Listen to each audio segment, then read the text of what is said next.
देखिए तकरीबन 22-24 के करीब अल्पसंख्यक लीडर वहाँ मौजूद थे और हर आदमी बात करे ये मुमकिन नहीं था। इसलिए ये बात तय हुई थी कि एक दो लोग डिजिग्नेट किए गए कि वो बात करेंगे और मुझे लगता है कि एक ऐसा दर्शाने की कोशिश की गई मीडिया की तरफ से कि लोग सवाल जवाब नहीं लिए भागे, ये सही नहीं है। सवाल जवाब जो भी सवाल दिया गया वो सवाल लेने की कोशिश हुई, लेकिन एक लिमिट होती है सवाल लेने की।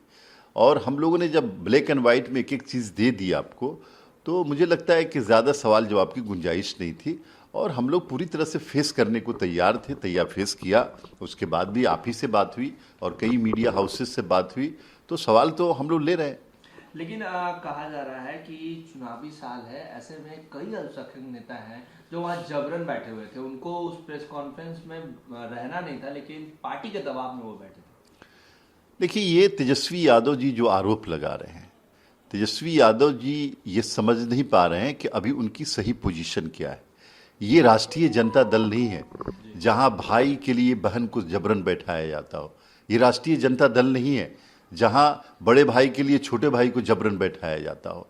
ये जनता दल यूनाइटेड है, जिस परिवार में आपसी मोहब्बत है और सभी अल्पसंख्यक के लोग नीतीश कुमार के लिए, जनता दल यूनाइटेड के लिए पूरी तरह से ईमानदारी के साथ, मजबूती के साथ उनके साथ खड़े हैं। इसमें कहीं कोई जबरन और इसकी बात नहीं। हाँ, हमारी पार्टी एक डेमोक्रेटिक पार्टी है, लिबरल पार्टी है, सेकुलर पार्टी है, प्रोग्रेसिव पार्टी है। हमारी पार्टी के नेता जो समझ में आता है वो अपनी बात रखते हैं। हमारी पार्टी इस पे कभी पाबंदी नहीं लगाती। तेजस्वी यादव ने कहा है कि जब हमारी सत्ता आएगी तो डस्टबिन में भेजा जाएगा वक्फ बिल को।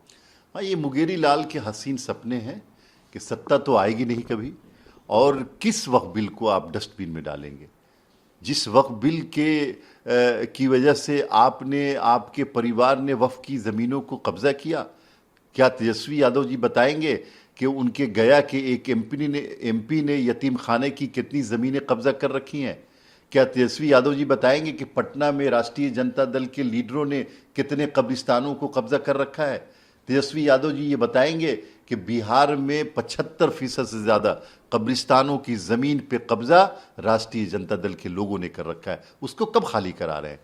पर्चियों पे ज़मीन बांटने वाले श्री लालू प्रसाद यादव, कब्रिस्तान की ज़मीन और वक्फ की ज़मीन बांटने वाले और पार्लियामेंट में खड़े होकर के बोलने वाले कि वक्फ बोर्ड ने आतंक मचा रखा है, आज मुसलमानों के हमदर्द बन रहे हैं।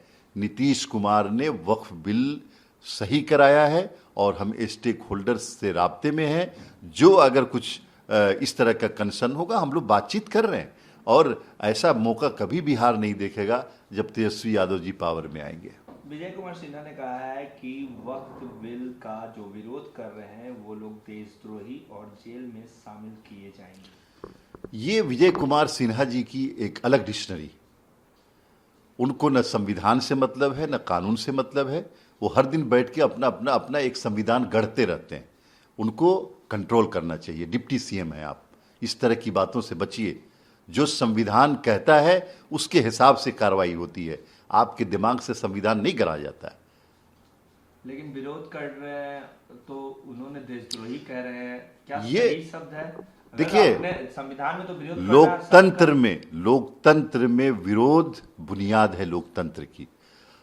अगर कोई परमिशन लेता है, लोकतांत्रिक तरीके से अपनी बात रखना चाहता है, हमारी पार्टी नीतीश कुमार, जनता दल यूनाइटेड ऐसे सभी प्रोटेस्ट का वेलकम करती है जो लोकतांत्रिक तरीके से किया जाता हो, चाहे वो हमारे फेवर में हो या हमारे खिलाफ में हो।